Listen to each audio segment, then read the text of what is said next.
সে মেয়ে উম্মে ইফসার হো নাম, রাহাতের সাথে থাকতো। জানেনই তো, রাহাত ছিল নিলয়ের বন্ধু। কিন্তু তাকে পাবো কোথায়? হতেও পারে তাকে পাচ্ছি না। আমাদের এখন খুঁজতে হবে নিলয় আর রাহাতকে সেদিন রাতে কে বাঁচিয়েছিল। আগাতে যাচ্ছেন কেন? গোড়াতে থাকুন। নিলয়ের লোকগুলো ধরে এনে ওদের জিজ্ঞাসা করুন, পেয়ে যাবেন। কিন্তু নিলয় কি এতটাই বোকা? খুন করলে কোনো প্রমাণ রাখে না, আর সে কিনা তার লোকদের কাছেই বলবে সে কোথায়। সবাই চুপ হয়ে যায়। রাহি আর আবি দুজনার দিকে তাকিয়ে আছে। অথচ মেহরাব সাহেব দুজনকে নিজের কাজে লাগানোর প্ল্যান করতে ব্যস্ত, কারণ ওরা দুজনেই অনেক কাজে কথা বলেছে, যা এতদিন জয় বা ফায়াজ ওদেরকে কেউ বলেনি। মেহরাব সাহেবের প্ল্যান আর ওদের বুদ্ধি দিয়ে নিলয়কে মেরে ফেলবে। আচ্ছা শোনো, সালমানের খুনিকে আমাদের খুঁজে বের করতে হবে। নিলয়ের রহস্য সালমানের খুনির মধ্যেই আছে। চলো এটাকেই খুঁজি আগে। মেহরাব বলো সাহেবের মানে? কথা মতো সবাই অফিস থেকে বের হয়। সালমানকে কে মেরেছে? সামনে এসে দাঁড়ায়। ফায়াজ বলে, চলো আমরা দেশ ছেড়ে চলে যাই।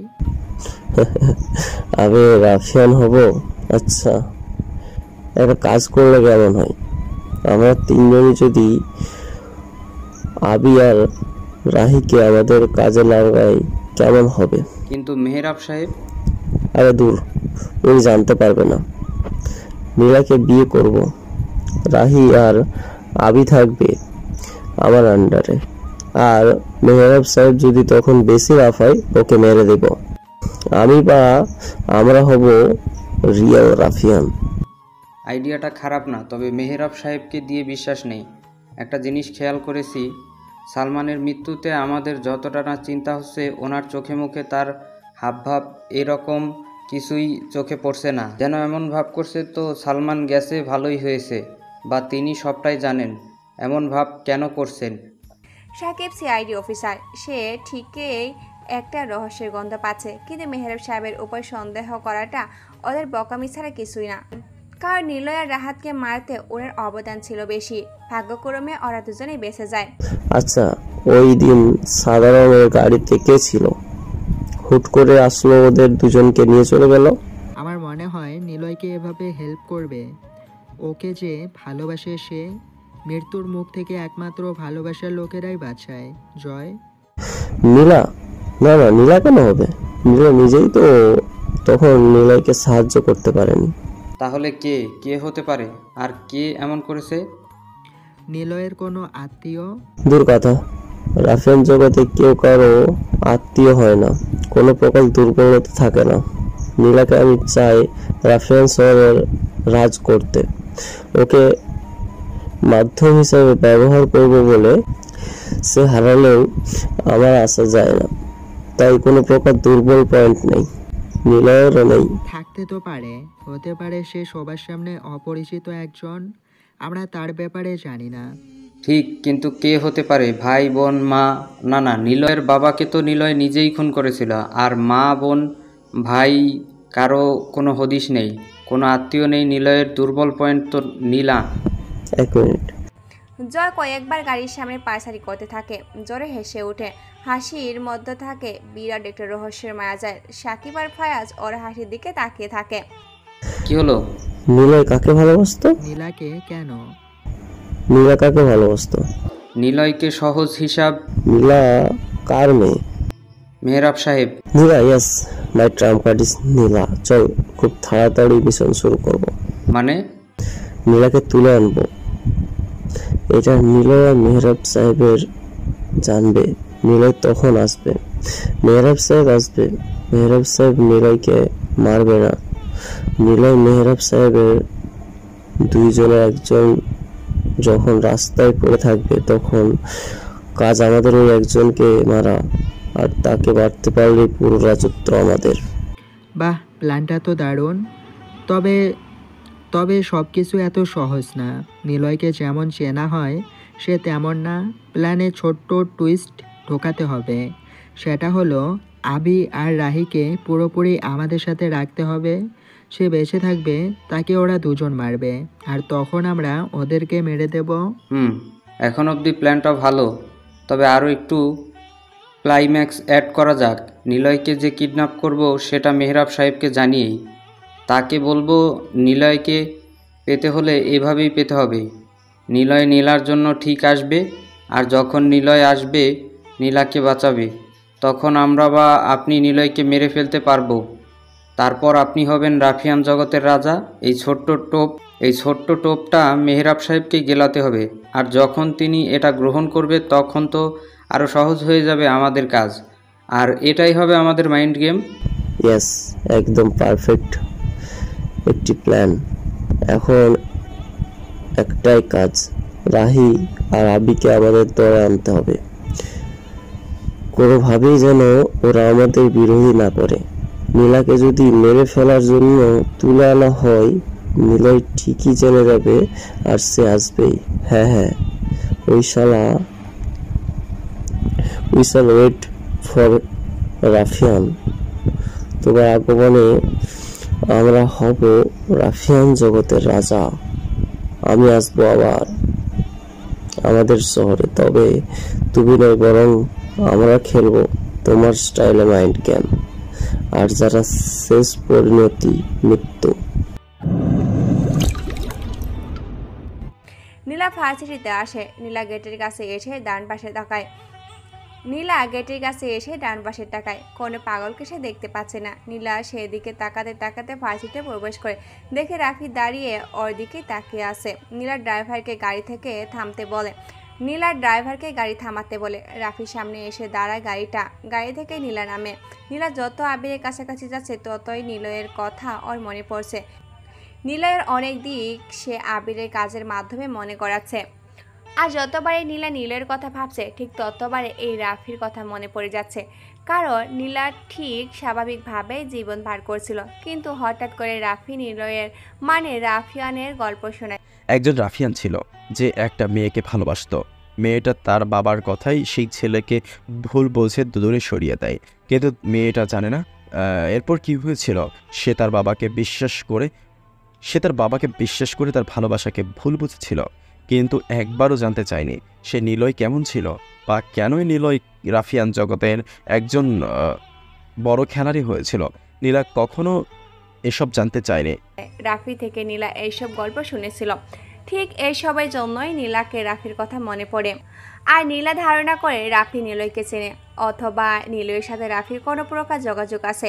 রাফিকে এই ব্যাপারে নীলা একদিন জানাতে চেয়েছিল, কিন্তু রাফি এড়িয়ে যায়। সন্দেহটা রাফির দিকেই থাকে। কথাগুলো ভাবতে ভাবতে নীলা রাফির দিকে এগিয়ে যায়। রাফি ভাবতে থাকে, নীলা ম্যাম কেন এদিকে এগিয়ে আসছে?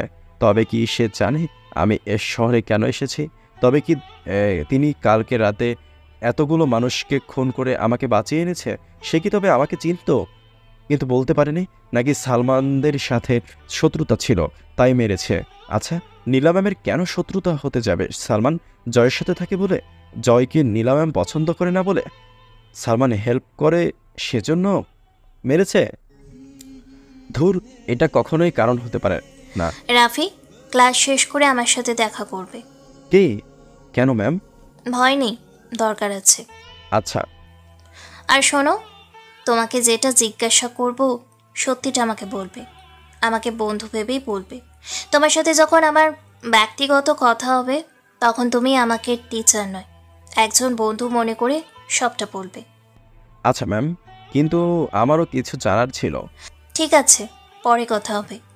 আর লেমনদের দেখছি না, ওরা কোথায়? জানি না ম্যাম। নীলা চলে যায়। রাফি নীলা ম্যামের চলে যাওয়ার দিকে তাকিয়ে থাকে। সন্দেহটা প্রখর হয়। নীলা ম্যামই তাহলে কি রাফির ব্যাপারে সব জেনে গিয়েছে? এই জন্য কি তিনি ব্যক্তিগতভাবে প্রশ্ন করতে চাচ্ছেন? না, এটা সম্ভব না। কিন্তু লেমনরা কোথায়? কথাগুলো ভাবতে ভাবতে সে সামনে এগিয়ে যেতে পিঠে হকি স্টিকের জোরে একটা বাড়ি অনুভব করে রাফি। কিছুটা দূরে ছিটকে পড়ে যায়। সাথে সাথে চারপাশে অনেকগুলো স্টুডেন্ট গোল হয়ে দাঁড়িয়ে থাকে রাফির দিকে তাকিয়ে। রাফি ঘুরে তাকিয়ে দেখে লিমনদের সাইকেল গ্যাং দাঁড়িয়ে আছে। রাফি কোনো রকম মাটিতে পড়ে থাকা উঠে বসে। শাহিদ, ওকে ধর, বড় বাড়িতে নিয়ে আটকে রাখবো, ওর সাথে অনেক বোঝাপড়া আছে। ভাই, তোমরা কেন এমন করছো? আমি কি করেছি? আগে চল আমাদের সাথে, বোঝাবো তুই কি করেছিস। আমাকে ছেড়ে দাও, আমি তো কিছুই করিনি। লিমন এসে রাফির ডান পায়ে ডাবনাতে জোরে বাড়ি দেয়। রাফি চিৎকার করে ওঠে। প্রভাবশালী হওয়াতে কোনো স্টুডেন্ট এগিয়ে আসলো না। লিমন এগিয়ে আসে, রাফির বুকে পা দিয়ে চেপে ধরে মাথা নিচু করে বলে, সালমান বসকে তুই মেরেছিলি তাই না? তোকে তুলে নিয়ে গিয়েছিল বলে মেরে দিয়েছিস লোক এনে। তোকে তুলে নিয়ে যাব, দেখি তোর কোন লোক তোকে আজকে বাঁচায়। আর শোনো, জয় ভাইকে ফোন দিয়েছি, তুই ছিলি সেখানে, সবটা বলেছি। জয় ভাইয়ের কথা মতো তোকে তুলে নিয়ে যাচ্ছি।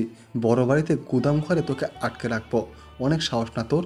অনেক লোক তোর তাই না? সবার সামনে লুজার হয়ে থাকিস, সালমানের সামনে হিংস্র হয়ে ওকে মেরে দিয়েছিস। শালা মাদি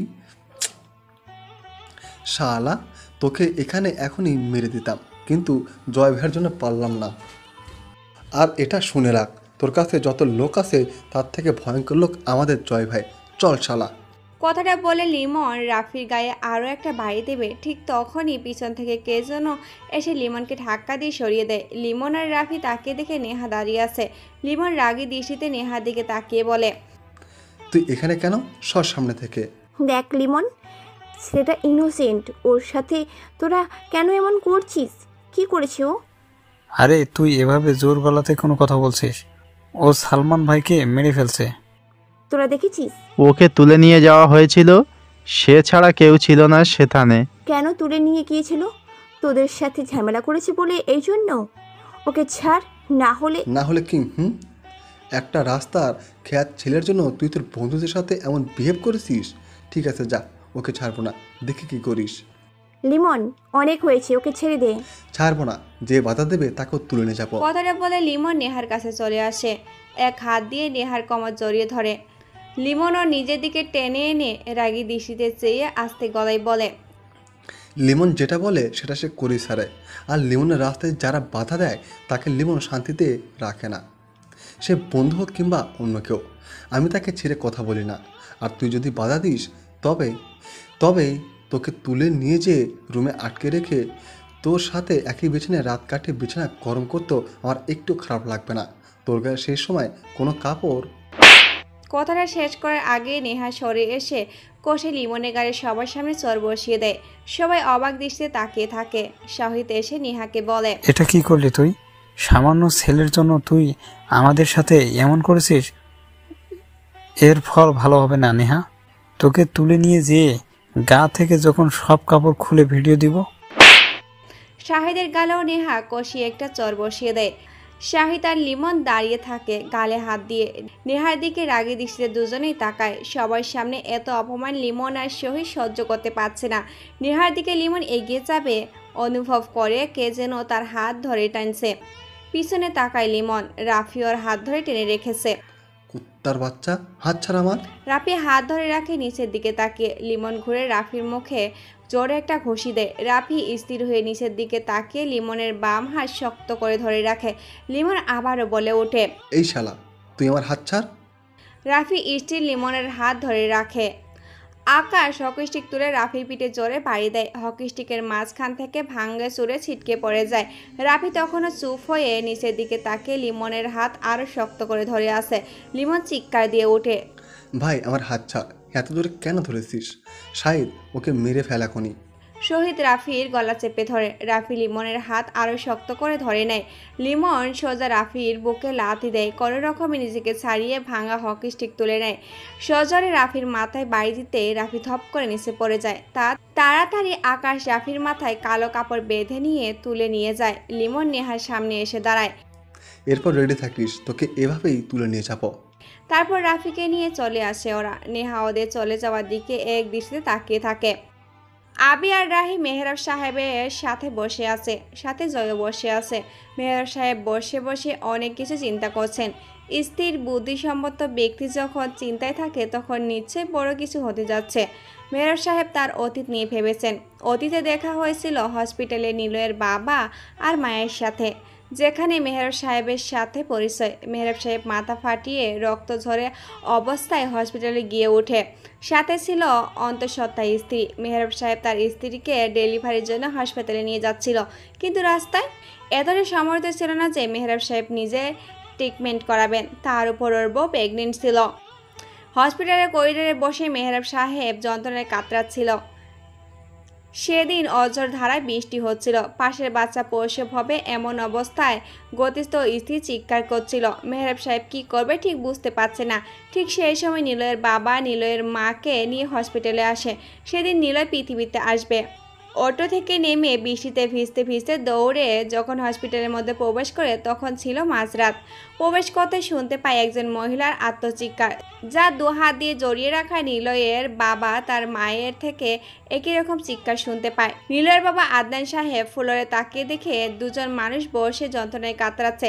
আদনান সাহেব ছিল স্কুল টিচার। হসপিটালের বেড পেতে দেরি হয়নি। মেহরাব সাহেবের সাথে সেদিন পরিচয় হয়, আর তারপর বন্ধুত্ব, তারপর একটি রহস্য, তারপর রাফিয়ান জগৎ শুরু। এরই মধ্যে নিলয়ের সাথে নিলয়ের স্কুলে পরিচয় হয়। মেহরাব সাহেব জানতো না যে নীলার সাথে নিলয়ের স্কুলে পরিচয় হয়েছে। নিলয় আর নীলার স্কুলে পড়ার সময় বা তার আগ থেকে মেহরাব সাহেবের সাথে আদনান সাহেবের বন্ধুত্ব নষ্ট হয়ে যায়। মেহরাব সাহেবের সাথে একটা ছেলেকে মেলামেশা করতে দেখে আর খোঁজ নিয়ে জানতে পারে ছেলেটা আদনান সাহেবেরই ছেলে। তারপর আবারও একটা রহস্য সৃষ্টি, আবারও লুকোচুরি, তারপর রাফিয়ান জগৎ শুরু। মেহরাব সাহেব, আপনার সাথে আমার কিছু কথা ছিল নিলয়কে নিয়ে। জয়টাকে মেহরাব সাহেবের অচেতন আসে। এতক্ষণ ধরে অতীতের ঘটনাগুলো ভাবছিল। অপরাধ যদি ছোট চারা গাছের মতো করে শুরু হয়, সময়ের পরিবর্তনে সেই অপরাধের গাছটি হয়ে যায় বিশাল, আর সেই বিশাল গাছ থেকে হয় অনেকগুলো শিকড়, ডালপালা, শাখা প্রশাখা। বলো। এখন নয়, আরো কয়েকদিন যাক। সালমানকে কে খুন করেছে তার ছোট্ট একটা ক্লুজ পেয়েছি আমি। আজ রাতে সেই ক্লুর রহস্য উদ্ঘাটন যাব। মানে? আপাতত রহস্য থাকুক। মেহরাব সাহেব জয়ের দিকে রহস্যমাখা দৃষ্টিতে তাকায়। সালমানকে কে মেরেছে সে আর আবি জানে। তবে কি আবি বলে দিয়েছে জয়কে? না না, আবি বলবে না। আবির মাঝে যেই অ্যাটিটিউডটা, জয়কে বরং ব্যবহার করতে পারবে, এছাড়া কিছুই না। তবে নিলয়ের বোন কোনো ভুল করলো, কিন্তু ওরা তো কোনো ভুল করার কথা না।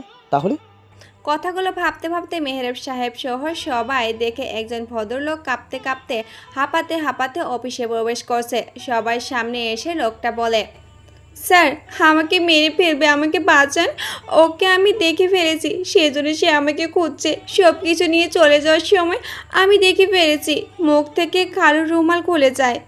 মেহরাব সাথে সাথে প্রশ্ন ছুড়ে দেয়, মানে কী সব বলছেন? কাকে কিভাবে দেখলেন? লোকটা চেয়ারে বসে কিছু সময় জড়িয়ে নিয়ে বলে, আমি স্যাপলা ব্যাংকের একজন কর্মকর্তা। আমাদের ব্যাংকের সামনে একটা লাল রঙের এবং মিনি বাস দাঁড়িয়ে থাকতো। অনেক ব্যাংকের অ্যাকাউন্ট হ্যাক হওয়াতে আমরা আমাদের সব অ্যাকাউন্টকে পর্যাপ্ত পরিমাণে শক্তিশালী পাসওয়ার্ড আর জটিল সিস্টেম এবং সিকিউরিটি অ্যালার্ট সিস্টেম করে রেখেছিলাম। একদিন ব্যাংক ম্যানেজার ব্যাংকে এসে অ্যাকাউন্ট সাইট চেক করতেই ধপ করে মাটিতে জ্ঞান হারিয়ে পড়ি। আমরা সবাই তাকে জ্ঞান ফেরাই। জানতে চাই কি হয়েছিল। সে বলে ব্যাংক থেকে কোটি কোটি টাকা হ্যাক করে নেওয়া হয়েছে। পরে আমরা চেক করে দেখি তিনি সত্যি কথা বলেছি। ঠিক সেই দিন বিকেলে অফিস থেকে আলোচনা শেষে আমি বের হই, আর ব্যাংক থেকে কিছুটা দূরে গাড়িটা রাখা থাকতো। আমি ওই দিকে গিয়ে যেতেই শুনতে পাই, এরপর দেশে ছোট থেকে শুরু করে সব ধরনের ব্যাংক অ্যাকাউন্ট শেষ করে দেব। আমি স্থির হয়ে দাঁড়িয়ে পড়ি। ভিতর থেকে একজন আমাকে দেখে ফেলে, গাড়ি থেকে নেমে আমার সামনে এসে দাঁড়ায়। আমাকে কিছু বলবে তার আগে ভয়ে আমি পালাবো, সেই মুহূর্তে লোকটার মুখটা আমাকে কিছু বলবে তার আগে ভয়ে আমি পালাবো, সেই মুহূর্তে লোকটার মুখ দেখে ফেলি। আর তারপর থেকেই সে আমার পিছনে। আমাকে বাঁচান স্যার, প্লিজ আমাকে বাঁচান। সবাই চুপ হয়ে বসে থাকে। মেহরাব সাহেব আর চোখে জয়ের দিকে তাকায়। জয় ইশারায় বলে, আমি এসব করিনি। জয় লোকটাকে প্রশ্ন করে, সিকিউরিটি ব্যবস্থাতে যে ছিল সে হয়তো হ্যাকারদের সাথে কন্ট্যাক্ট করছে না, নাহলে হাইলি সিকিউরিটির মধ্যে অ্যাকাউন্ট হ্যাক হবে এটা সম্ভব না, যদি না সে খুললি প্রফেশনাল হ্যাকার হয়। সিকিউরিটি করা হওয়া সত্ত্বেও যে হ্যাক করতে পারে সে নিশ্চয়ই ছোট হ্যাকার না। আবি, তুমি আর রাহি মিলে এই ব্যাপারটা দেখো। আমি বরং জয়ের সাথে সালমানের ব্যাপার নিয়ে আলোচনা করি। তোমরাই পারবা এটাকে হ্যান্ডেল করতে। ওকে, চেষ্টা করে দেখি, তবে তাকে মেরে ফেলবো। তারপর এই শোনো না, প্রতিদিন ভালোবাসার নতুন নতুন গল্প পেতে ও শুনতে চাইলে আমাদের আলোর ডায়েরি চ্যানেলটি সাবস্ক্রাইব করে পাশে থাকা বেল আইকনটি বাজিয়ে দিও, কেমন? স্যার, রাফি নামের ছেলের সালমানকে মেরেছেন। মেহরাব সাহেব জয়ের কথা শুনে কপাল কুঁচকায়। মেহরাব সাহেব একটু আগে ভেবেছিল নিলয়ের বোনের কথা বলবে জয়, কিন্তু না, এখানে অন্য একজনের নাম এসেছে। রাফি? আচ্ছা, রাফিটাকে রাফি কেন বারবার আমাদের সামনে আসছে? কি এমন সুযোগ আছে রাফির? কেন সে কোনো না কোনো কারণেই আমাদের মাঝে চলে আসছে? কে এই রাফি? প্রশ্নটা ছুড়ে দেয় মেহরাব সাহেব জয়ের উদ্দেশ্যে। রাফি? কে এই রাফি? ওই দিনের হ্যাকলা ছেলেটা? যাকে তুলে এনেছিলাম আপনার কাছে। নীলার সাথে দেখা করার সময় ওই ছেলেটা নিলয় নাম বলেছিল। আমি গাড়িতে চিরকুট দেওয়ার ব্যাপারটা তাকে প্রশ্ন করেছিলাম। কিন্তু ছেলেটা দেখতে তো তেমন ভয়ঙ্কর বা খুনি মনে হয় না। বাহ্যিকতা দেখে কাউকে বিচার করো না। ভেতরে সে সম্পূর্ণ আলাদা ধাঁচের মানুষ হয়। মানুষ প্রেমে পড়ে আংশিক বাহ্যিকতা দেখে ভালো লাগা হয়, আর ভালোবাসা আছে ভিতরে দেখে। ছেলেটা হয়তো বাইরে মানে সবার সামনে হ্যাকলার, হয়তো ভেতরে সে হিংস্র। ওকে তুলে নিয়ে আসো। সালমানের মৃত্যুর বদলাটা নেই। 1 মিনিট। মেহরাব সাহেব থামে। জয়েরা সবাই চুপ হয়ে মেহরাব সাহেবের দিকে চেয়ে রইল। মেহরাব সাহেব তার জিনিয়াস মাথা কাজে লাগিয়ে খুব দ্রুততার সাথে প্রশ্নের উত্তর দেয়। তুমি না বলেছিলে সালমানের পাশে রাহি ছিল? সে দেখেছিল অন্য একজন। সে এসে সালমানকে মেরে যায়। রাহি কখন দেখে? রাহি যদি নিত্যই রাহিয়ানকে মারতে যায়, তাহলে সালমানকে মারার সময় সে কেন বাধা দেয়নি? আর মেনে নিলাম সে এসে সালমানকে মারার পর আঙুষ্ক করে চলে যেতে দেখে। এই সামান্য সময়ে রাহি কিভাবে এই বর্ণনা দিল রাহিকে? রাফি বা কোথায় থেকে আসলো ওখানে? মেহরাব সাহেবের প্রশ্ন সবাই যেন থমকে যায়। কল্পনা গঠিত দৃষ্টিতে তাকিয়ে থাকে মেহরাব সাহেবের দিকে।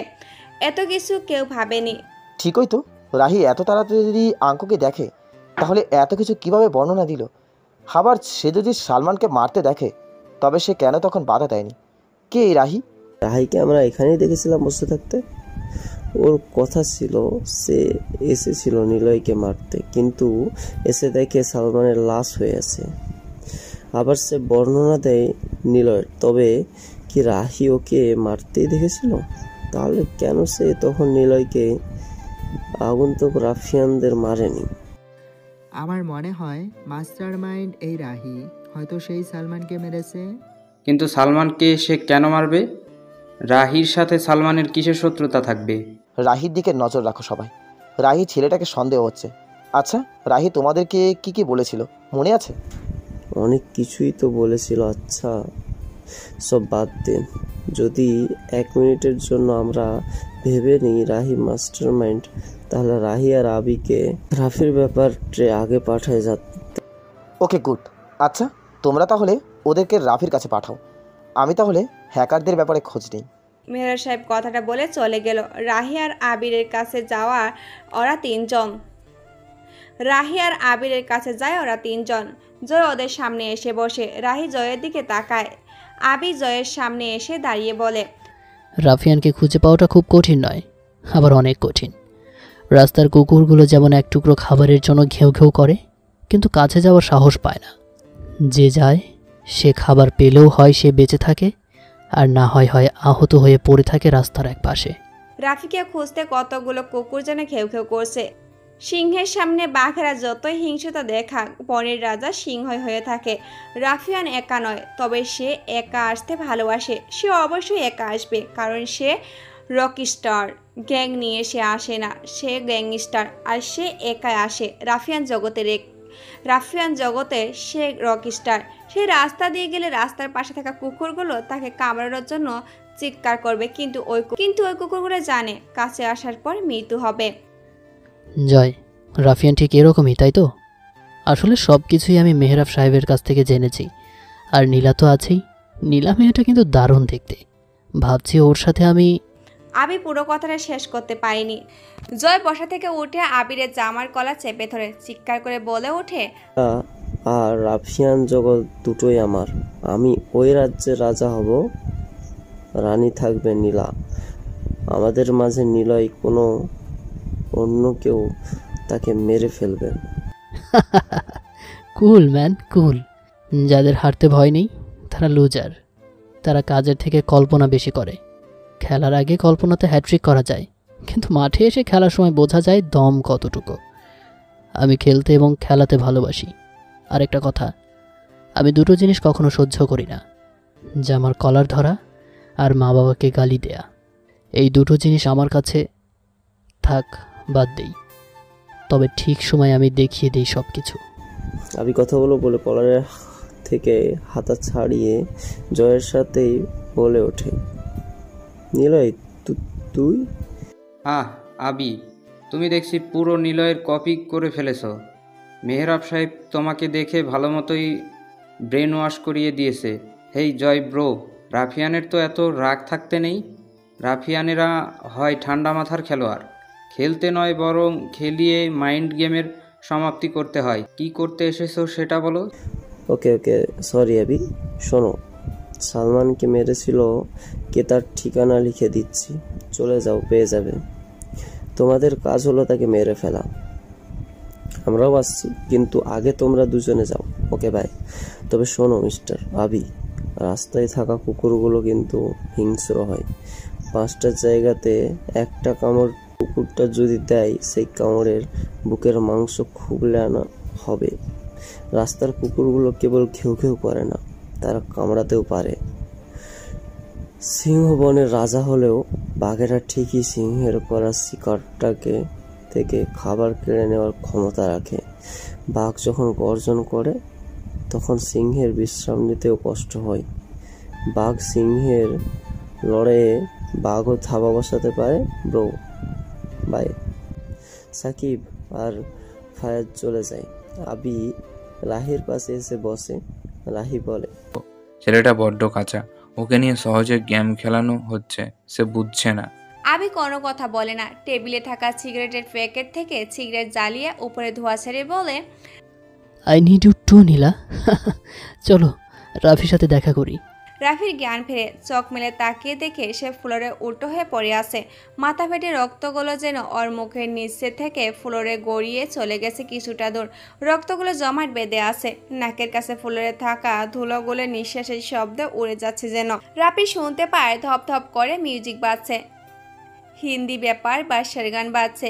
মাথায় হালকা যন্ত্রণা অনুভব করে রাফি। গাল বেয়ে লালও যেন বের হচ্ছে ওর।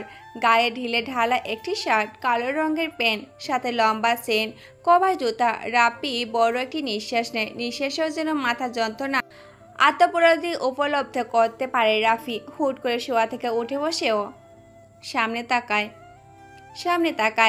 3জন লোক চেয়ারে বসে সিগারেট খাচ্ছে। টেবিলের উপর ড্রিঙ্কসের বোতল রাখা।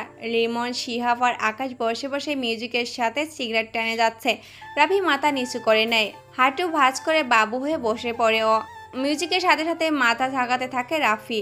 শাহিদ রাফির দিকে তাকায়। মিউজিকের সাউন্ড কমিয়ে দিয়ে এসে হাতে হকি স্টিক নেয়। লিমনকে ডাক দিয়ে বলে, রাফি বসে আছে দেখ। লিমন ঘুরে পিছনে তাকায়। রাফিকে মাথা নিচু করে বসে থাকতে দেখেও পকেট থেকে ছোট্ট হ্যান্ড চাকু বের করে রাফির সামনে এসে বসে। চুলগুলো হাতের মুঠোতে ধরে লিমন রাফির মাথা উঁচু করে নেয়। হাসতে হাসতে বলে, ঘরটা ভালো করে দেখে নে শালা, এরপর আর এটা দেখার সুযোগ পাবি না। তোর ডান পাশের দিকে তাকা, একটা বিছানা দেখছিস? তোকে এই ঘরে লাশ বানাবো আজকে। কালকে ওই বিছানায় নেহাকে তুলে এনে খেলা করে এখানে লাশ বানিয়ে রেখে দেব। পুলিশেরা আমার কিচ্ছু চিনতে পারবে না। তোর জন্য নেহা আমাদের থেকে আলাদা বন্ধু ছিল। ওর সাথে বন্ধুত্ব করেছিলাম ভালোবাসার জন্য, ওকে কাছে পাবার জন্য। কিন্তু না, তুই আসার পর সব কিছুর জন্য অন্যরকম হয়ে গেছে। নেহা আমার সাথে আর কথা বলবে না। ও আমার না হলে আর কারো হতে দেব না।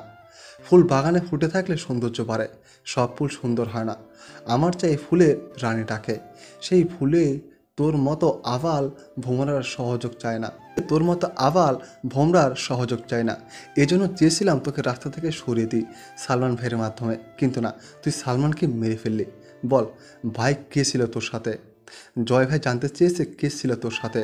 তোকে দেখে সাহসী মনে হয় না, আবার জানতে চাই কে ছিল তোর সাথে। নিলয় ছিল? নে ফোন নে, ডাক নিলয়কে। তোর মতো নিলয়কেও এখানে মেরে রেখে দেবো আমি। যা। রাফি লিমনের হাত ধরে চুল থেকে হাত ছড়িয়ে নেয়। রাফি লিমনের দিকে তাকায়। রাফি মুচকি হাসতে হাসতে হঠাৎ শব্দ করে হেসে উঠল। দুই হাত পিছনে দিয়ে হেলান দিয়ে মুখ তুলে জোরে হাসতে থাকে। শাহিদ হকি স্টিক নিয়ে এসে রাফির বাম হাতে বারবার বাড়ি দিতে থাকে। রাফি আরো জোরে জোরে হাসতে থাকে। আকাশ এসে বলে, মরার আগে কি পাগল হয়ে গেছিস? এত কেন হাসছিস তুই? রাফি হাসি থামিয়ে বলে, অপেক্ষা করতে শেখো। তবে অপেক্ষা কারোর জন্য হয়ে থাকে ভালো, আবার কারোর জন্য হয়ে থাকে মৃত্যুর বার্তা। সেনাপতির রাজা হওয়ার স্বপ্ন দেখে, মন্ত্রী হতে চায় রাজা, কিন্তু রাজার ছেলে হয় রাজা, না মন্ত্রী না হয় সেনাপতি। আমি রাজা হতে এসেছি রাফিয়ারের রাজ্য থেকে হিংস্র কুকুরগুলোকে মারতে, যারা কেবল কামড়াতে নয় বরং ঘেউ ঘেউ করতে ভালোবাসে। লাল রক্তগুলো যখন ভেসে যাবে রাস্তায়, তখন শকুনেরা গন্ধ পেয়ে খেতে আসবে। শকুন আর আমি রক্তের গন্ধ পেতে ভালোবাসি। লিমন কয়েক পা পিছিয়ে আসে। রাফির এমন রহস্যময় কথায় যেন কোনোদিনও শুনেনি। হঠাৎ রাফি এমন করে কথা বলছে যেন সে একজন রিয়েল রকস্টার। লিমন কাছে এগিয়ে যায়, চাকুটা মেলে দিয়ে রাফির গলার কাছে ধরে বলে, শালা তোকে মারবো, কিন্তু কেউ দেখবে না, কেবল শোনা যাবে আত্মচিৎকার। বন্ধ করে তোর মৃত্যুর আত্মচিৎকার আমরা মিউজিক ছেড়ে জোরে জোরে হাসবো। এই শাহিদ, দরজা ভালো মতো আটকায়, জয় ভাই আসলে খুলবি, চাবি নিজের কাছে রাখ। লিমন কথাটা বলে মিউজিক প্লেয়ারের দিকে এগিয়ে যায়। শহীদ মেন দরজার কাছে গিয়ে ভিতরে থেকে তালা দিয়ে চাবি নিজের পকেটের মধ্যে রাখে। রাফি বাসা থেকে উঠে দাঁড়ায়। সামনে আকাশ দাঁড়িয়েছিল। আকাশ ইশারায় রাফির দিকে তাকিয়ে বলে, শালা, বসা থেকে উঠলি? কথাটা বলার আর সুযোগ পেল না, ধপ করে একটা শব্দ হলো। সাথে সাথেই সব কিছু যেন থমকে যায়। লিমন ঘুরে তাকায়, আকাশ ফ্লোরে পড়ে আছে। রাফি ডান হাত নাড়াতে থাকে দাবানের সাথে লাগিয়ে। বোঝা যাচ্ছে রাফি আকাশের বাম গালে কষে একটা চড় দিয়েছে, আর আকাশ ধপ করে নিচে পড়ে গেছে।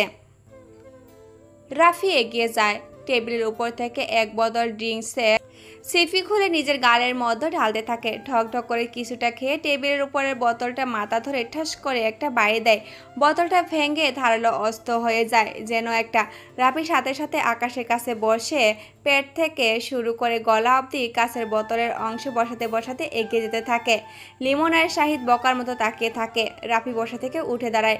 লিমন দৌড়ে এসে পিছন থেকে রাফির পিঠে জোরে একটা লাথি দেয়। রাফি কিছুটা দূরে এসে হুমড়ি করে ফ্লোরে পড়ে যায়। কাছের বোতলের টুকরোটা হাত থেকে পড়ে কিছুটা দূরে চলে যায়।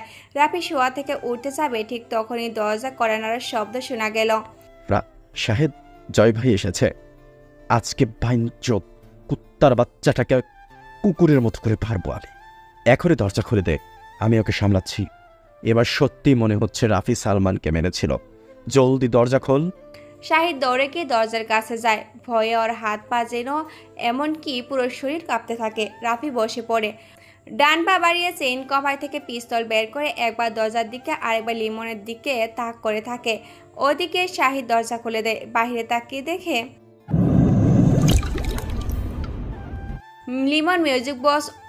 লিমন মিউজিক বক্স অন করাতে যাওয়ার সময় থপ করে একটা শব্দ শুনতে পায়। পিছনে ঘুরে তাকিয়ে দেখে রাফি টেবিলের কাছে এসে ড্রিঙ্কসের বোতল থেকে ড্রিঙ্কস করছে। লিমন অবাক দৃষ্টিতে তাকায়। চোখে মুখে বিস্ময়কর প্রভাব যেন চোখ দুটো আরও প্রসারিত করে তুলেছে। ফ্লোরে ওরে বন্ধু আকাশকে পড়ে থাকতে দেখেও কান দিয়ে রক্ত বের হচ্ছে। বোঝাই যাচ্ছে রাফি ওর নিজের শরীরে যত শক্তি দিয়ে আকাশকে মেরে নিচে শুয়ে দিয়েছে। যেন তামিল মুভির মতোই লিমন সবকিছু অনুভব করতে পারছে। লিমন রাফির দিকে এগিয়ে আসতে যাবে, তখনই রাফি টেবিলের উপরে ড্রিঙ্কসের বোতলে জোরে বাড়ি দিয়ে কাছের ধারালো একটি অস্ত্র বানিয়ে নিল। লিমন আর শাহিদ কিছু বোঝার আগেই এক পা লম্বা করে হাঁটু ভাঁজ করে আকাশের পেট থেকে শুরু করে গলা অবধি কাছের অস্ত্রটা চালান করে দিতে থাকে রাফি। যেন মুভিতে এক থ্রিলার স্ক্রিন দেখছে সরাসরি। রাফি উঠে দাঁড়াতেই লিমন দৌড়ে এসে পিছন থেকে রাফিকে লাথি দেয়। রাফি ছিটকে পড়ে যায় কিছুটা দূরে, হাত থেকে অস্ত্রটা পড়ে যায়। শাহিদ আর লিমন এগিয়ে আসে রাফির দিকে। লিমন জোরে গালি দিতে থাকে, উত্তর বাচ্চা, তুই এটা কি করলি? কে তুই? সালমানের মতো ওকে মেরে দিলি? শালা, তোকে আমি নিজেই মারবো শালা।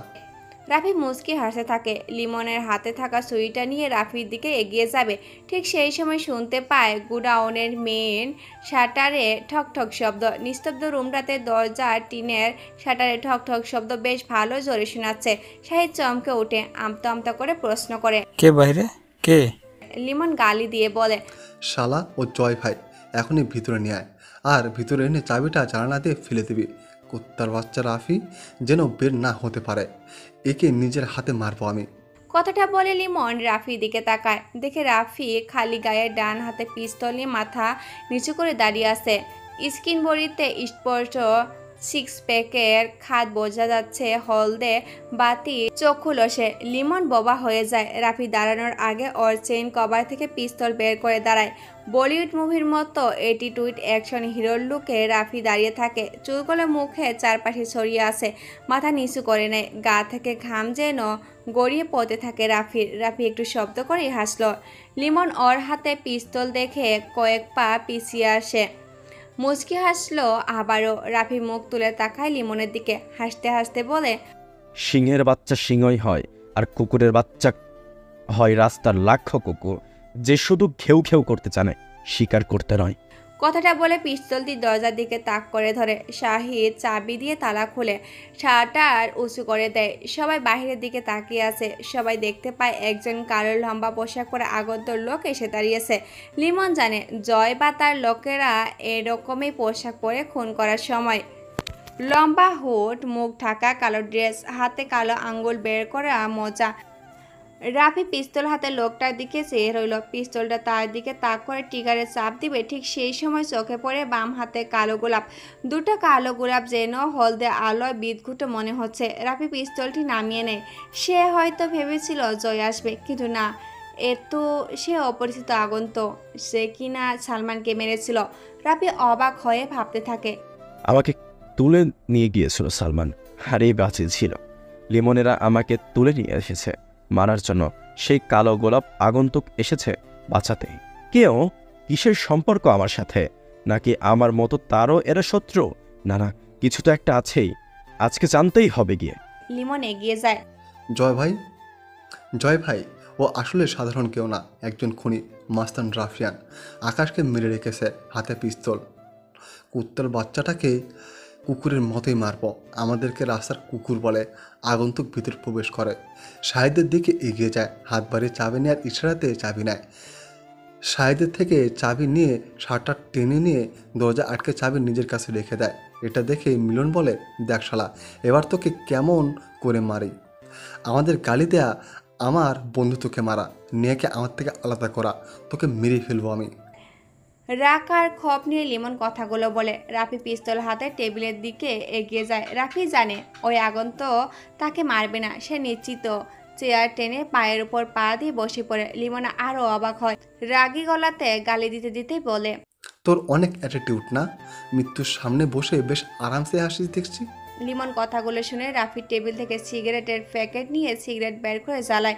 লিমন আর দেরি করে না, হাতে থাকা সুইটা নিয়ে রাফির দিকে এগিয়ে আসে। কয়েক পা এগিয়ে আসতে সাইলেন্সার ব্যবহার করা পিস্তলের খুব আস্তে শট করে একটা শব্দ শুনতে পায় লিমন স্থির হয়ে দাঁড়িয়ে যায়, ঘুরে তাকায় পিছনে, দেখে দরজার কাছে শাহিদের লাশ পড়ে আছে। গুলিটা ওর কপালে জিয়ে লেগেছে।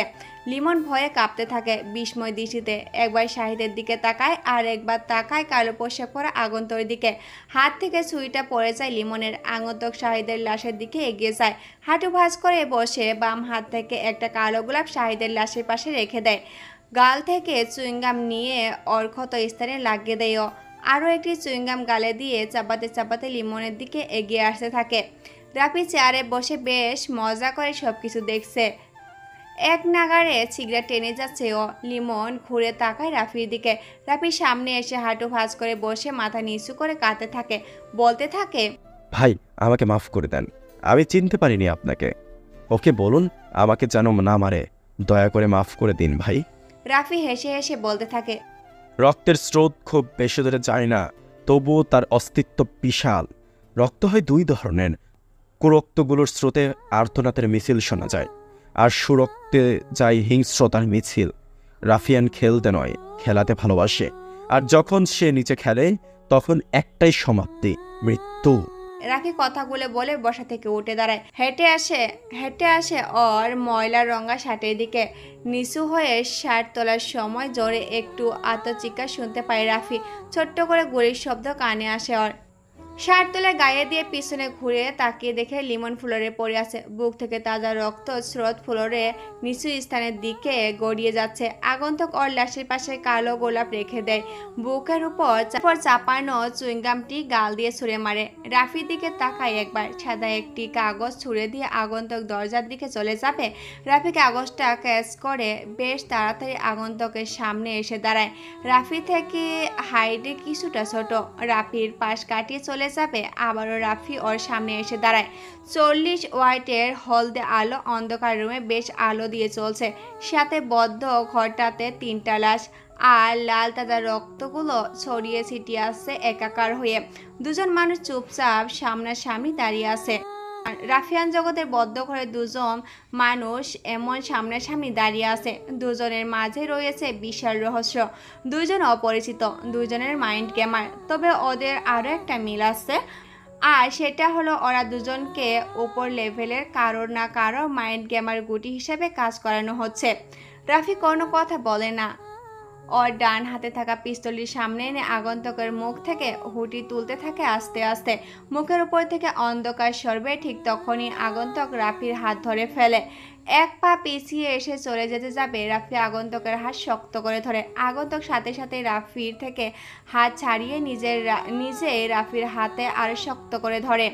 রাফি আর দেরি করে না, আগন্তুকের হাত মোটর দিয়ে 2 হাতে টেনে নিয়ে পিছনে এসে দাঁড়ায় রাফি পিছন থেকে আগন্তুকের 2 হাত শক্ত করে জড়িয়ে ধরে।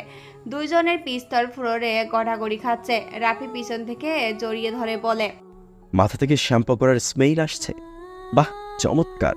কথাটা বলতে রাফি দেখে আগন্তুক এক ঝটকায় রাফির হাত বাঁকিয়ে নিয়ে পিছনে এমনভাবে চেপে ধরে নেয়, রাফি হালকা ব্যথা অনুভব করে। এবার রাফির পিছনে আগন্তুক দাঁড়িয়ে আছে, আর রাফি 2 হাত পেঁচিয়ে ধরেছে। রাফি হাসি দিয়ে বলে, বাহ, ফাইটিং এ দারুণ স্মার্ট। তবে আমি আবারও দুর্বলদের সাথে ফাইট করি না, আমি লজ্জা হতে চাই না। কথাটা বলার সাথে সাথে আগন্তুক রাফির পিঠে কোনোই দিয়ে স্বাভাবিকভাবে চাপ দিয়ে সরিয়ে দেয়। রাফি অনেকটা বেশি ব্যথা অনুভব করে। রাফি ঘুরে তাকায়। ব্যথা অনুভব হওয়াতে আগন্তুকের দিকে একটা ঘুষি মারার চেষ্টা করতে আগন্তুক কয়েক পা পিছিয়ে এসে রাফির হাত ধরে একটু ধাক্কা দিতে নিচে পড়ে যেতে থাকে ও। রাফি কোনো রকমে নিজেকে সামলে স্থির হয়ে দাঁড়ায়। রাফি আবারও বলে ওঠে, হ্যাঁ আগন্তুক, তুমি কি কুংফু মাস্টার? বাহ, এত সুন্দরভাবে নিজেকে সেভ করলে। ওকে, তো হয়ে যাক ফাইট। কথা শেষ হতে আগন্তুক দৌড়ে আসে রাফিকে অ্যাটাক করতে, কিন্তু রাফির ঘুষি এসে আগন্তুকের পিঠে বেশ জোরে কুফল স্টলে আঙ্গুল দিয়ে বেশ ভালো মতে ফসে দেয়। আগন্তুক সেখানে হাত দিয়ে কয়েকবার ঘাড় নাড়িয়ে রাফির দিকে তাকায়। সাথে সাথে একটা কিক দেয় রাফিকে। রাফি হাত দিয়ে তা ডিফেন্স করে নেয়। রাফি হাত দিয়ে তাকে মারতে যাবে, সেই হাতও ভালোভাবেই তার ডিফেন্স করে নেয়। বোঝা যাচ্ছে ওরা দুজনেই বেশ ফাইটিং কিংবা ক্যারাটে ফাইটিংয়ে এক্সপার্ট। দুজনে হাঁপিয়ে যায়, সামনাসামনি এসে দাঁড়ায়। রাফি আবারও আগন্তুকের মাথা থেকে কাপড় সরাবে। সেই সময় আগন্তুক রাফিকে জড়িয়ে ধরে। রাফি স্থির হয়ে দাঁড়িয়ে যায়। রাফি জানে না সে কে, মেয়ে নাকি কোনো ছেলে, কিন্তু রাফি অনুভব করে আগন্তুক জড়িয়ে ধরতে যেন সব দুর্বলতা ওর কাছে এসে ভর করেছে। রাফি একটু জড়িয়ে ধরবে, তখন অনুভব করে ওর শরীরটা নিস্তেজ হয়ে যাচ্ছে। আগন্তুক ওকে ছেড়ে দেয়। রাফি দেখে আগন্তুকের হাতে একটি ছোট্ট ইনজেকশন, আর সেটা ওর রাফির পিঠে প্রবেশ করে দিয়েছে। রাফি মুচকি হাসতে থাকে। অজ্ঞান হয়ে পড়ে যাওয়ার আগে বলে রাফি, যুদ্ধে যদি নিয়ম থাকতো পিছন থেকে মারা যাবে না, কিন্তু যুদ্ধে কোনো নিয়ম নেই, একটাই সমাপ্তি, তা হয় মরণ না হয় মারো। তা সে পেছন থেকে হোক বা সামনে থেকে, অপর পাশে শত্রুকে মারলেই হলো। তবে যুদ্ধে কখনো কাউকে বিশ্বাস করতে নেই, না বন্ধুকে না নারীকে, বলে রাফি অজ্ঞান হয়ে পড়ে যায়। আগন্তুক আর দেরি করে না, সাথে সাথে রাফিকে টেনে নিয়ে আসে দরজার কাছে। সাইলেন্ট লাগানো পিস্তল দিয়ে তালা খুলে নেয় ও, কিন্তু পকেট থেকে ইনজেকশনটা পড়ে যায় ফ্লোরে, আর পড়ে থাকে রাফির পিস্তল। রাফিকে নিয়ে এগিয়ে যায় আগন্তুক। তোমরা থাকো, আমি নিজেই যাচ্ছি রাফিকে দেখতে। রাহিকে অফিসে রেখে জয় কথাটা বলল। রাহি আবির জন্য অপেক্ষা করছিল, যদিও সেসবের দরকার ছিল না। আবি আর রাহি ওখানে না গেলেও হবে। জয়, সাকিব আর ফাইজা সেখানে এসে রাহিকে দেখতে পায়, সেখানেই বসে আছে। রাহিকে দেখে জয় কথাটা বলে। অফিসে মেহরাব সাহেব আর আবি নেই, ওনারা বাড়িতে গিয়েছে। মেহরাব সাহেব রাহিকে নিয়ে বেশ চিন্তিত। সারাদিন রাহিকে নিয়ে ভাবছে উনি। মেহরাব সাহেব ঠিকই রাহিকে চিনতে শুরু করেছে। রাহির মাঝে এক অন্যরকম রহস্য আছে, যা খুব তাড়াতাড়ি জানতে যাচ্ছে মেহরাব সাহেব। মেহরাব সাহেবের মতে জয়ও রাহিকে সন্দেহ করেছে, রাহি এটা জানেই না। জয় রাহিকে নিয়ে একটা মাইন্ড গেম খেলার প্ল্যান করে ফেলেছে, আর মাইন্ড গেম মানেই তো অগ্রিম প্ল্যান করে সে প্ল্যান অনুযায়ী সব কিছু করা। রাহিকে জয় চিনে ফেলার দ্বারা শেষ প্রান্তে এসে গেছে, কিন্তু রাহিকে চেনার পরেও হয়তো রহস্য উদ্ঘাটন হবে না। তারপর এই শোনো না, প্রতিদিন ভালোবাসার নতুন নতুন গল্প পেতে ও শুনতে চাইলে আমাদের আলোর ডায়েরি চ্যানেলটি সাবস্ক্রাইব করে পাশে থাকা বেল আইকনটি বাজিয়ে দিও, কেমন? জয় গোডাউনের কাছে আসে, দরজা খোলা। সাকিব, জয় আর ফায়াজ ভেতরে প্রবেশ করে। সামনে তিনজনের লাশ দেখতে পায়, একটা পিস্তল আর একটা ইঞ্জেকশন পড়ে আছে দরজার কাছে। জয় হাতে নেয়, ফায়াজ এগিয়ে যায় সামনে। লিমন আর শাহিদের লাশের কাছে এসে চমকে ওঠে। জয় দেখো, সেই কালো গোলাপ রাখা, মানে সালমানের লাশের পাশে যে কালো গোলাপ দেখেছিলাম ঠিক এরকমভাবে এখানেও রাখা। তাহলে কি একজনই খুনি? মানে সালমান আর লিমনের খুনি একজনই? সাকিব আর জয় এগিয়ে আসে, অবাক হয়, সাথে ভয়ও পায়। এটা শিওর নিলয়ের খুন না এগুলো, কারণ নিলয় মারলে সে ভৌতিক চিহ্ন এঁকে চলে যেত। আর দরজার কাছে পিস্তল বা ইঞ্জেকশন এমন কোনো বড় কিছু ফেলে যেত না।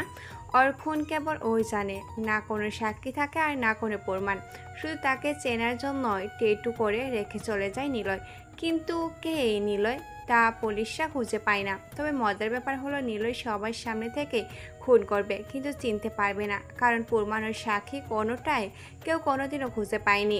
ভাজ ঠিকই বলেছেন, সালমান আর লিমনদের খুনি একই জনই।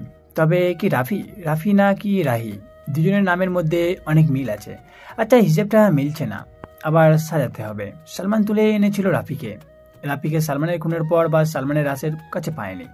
যেখানে রাফি থাকার কথা সেখানে রাফি নয়, বরং রাহি ছিল। রাহি নতুন একজন মানুষ, যে কিনা নিলয়কে মারতে চায়। আচ্ছা, আদৌ কি নিলয়কে মারতে চায়, নাকি আমাদের সাথে থাকার জন্য রাহির এটা গল্প, কিন্তু আমাদের সাথে কোনো কেন থাকতে যাবে, এটাই একটা প্রশ্ন। আবার রাহি দেখেছে আগন্তুককে খুন করতে, অথচ সে বাধা দেয়নি। আচ্ছা, আগন্তুক এটা অপরিচিত, কারণ তার খুন করার ধরন দেখলেই বোঝা যায়। কিন্তু আগন্তুক কেন সালমান, লিমন, আকাশকে মারবে? কি কানেকশন থাকবে তাদের? জয় কথাগুলো ভাবতে ভাবতে সাকিবের কাছে প্রশ্ন করে। সাকিব সিআইডি অফিসার ছিল এবং এখনো আছে, হয়তো সে কোনো ক্লু দিতে পারে। জয় বলে, সালমান কাকে তুলে নিয়ে যায়? রাফিকে। লিমনরা কাকে তুলে আনে? রাফিকেই। তার মানে রাফি খুনি, মানে ওই রাফিয়ান আসলে রাফি? আর তা মনে হচ্ছে না।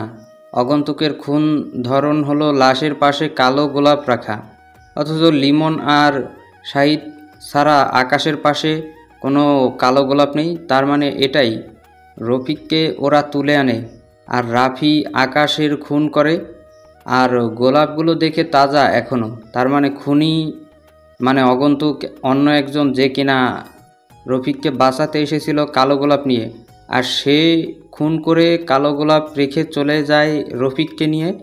মোট কথা রাফিও হয়তো একজন রাফিয়ান, সে আকাশকে মারে আর ওই আগন্তুক এই দুজনকে মারে।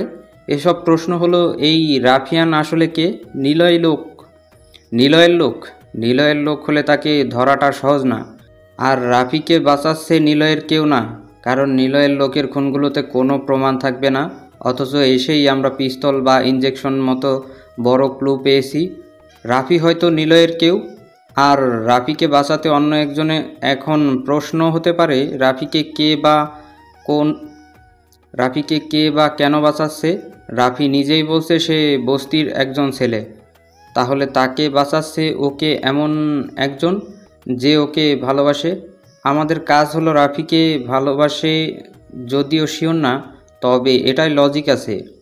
সে রাফিয়ান নাও হতে পারে, তবে ওর ওই কাছের ওই মানুষটাকে ধরলেই কিছু পাওয়া যাবে সূত্র। সাকিব কথাগুলো বলে থামে। জয় সাকিবের দিকে তাকিয়ে মুচকি হাসে। এই জন্যই সরকারি অফিসাররা বুদ্ধিমান হয়, কত সহজে সব বুঝিয়ে দিল। জয় রুমের চারপাশে ঘুরে দেখে ফায়েজ বলে, আমার একটা জিনিস মনে পড়েছে। কি বলো? এদিকে ওদের বন্ধু মানে লিমনদের বন্ধু নেহা হয়তো ভালোবাসে, আমার ধারণাটা এটাই বলে।